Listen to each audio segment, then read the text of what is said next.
Hello, this is Ed Burke with PlaceForTraders.com for Friday, April 3rd. Starting off in the June S&P, in last night's video I talked about the pivot level of 850 being our guide to the direction of the market. If we're trading above 850, we're looking at a bullish market. Below 850, a bearish market. Obviously, the market was very bullish all day long, settling out, closing at 835.5. Now, early on, within the first hour after the regular session opened, we had already pierced through both levels of resistance I had. I had the first line of resistance at 820, the second line of resistance at 831. I sent messages out to people that subscribe to the alerts that I was looking at the first line of weekly resistance. Market was very strong. Early on, we broke through both those resistance levels. It looked like we're going higher.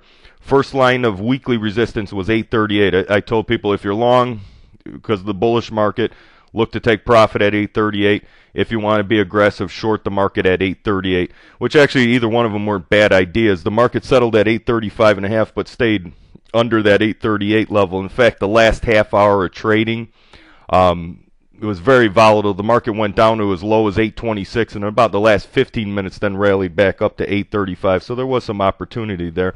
I'm going to draw an arrow. This is the first line of weekly resistance, right near where the market had settled out at.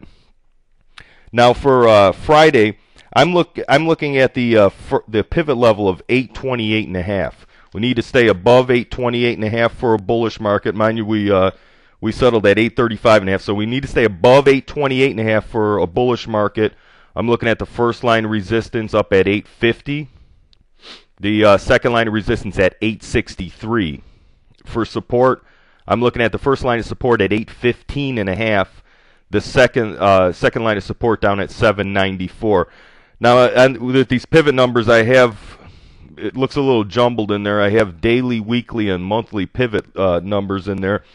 That 863, that second line of daily resistance, I'm going to draw a little arrow to that. This right in here, we have this convergence on three different time frames: daily, monthly, and the weekly time frames. Our second line of resistance at 863 also converges right with the monthly first line of resistance at 863. Now, just under that, right here, we got the second line of weekly resistance converging just under that at 860.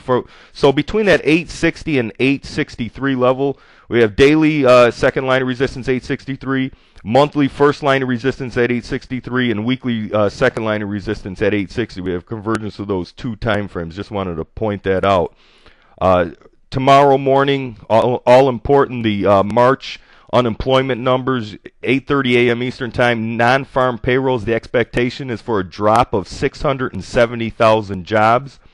Also, the unemployment rate is expected to stay the same at 8.5%. And at 10 o'clock a.m. Eastern Time, you have the ISM services number. The expectation is for a reading of 43. That's all I have for this evening. Thanks for tuning in. If you haven't gone to my website as of yet, it's PlaceForTraders.com. I encourage you to go on there and sign up for the free alerts. Thanks a lot and good trading.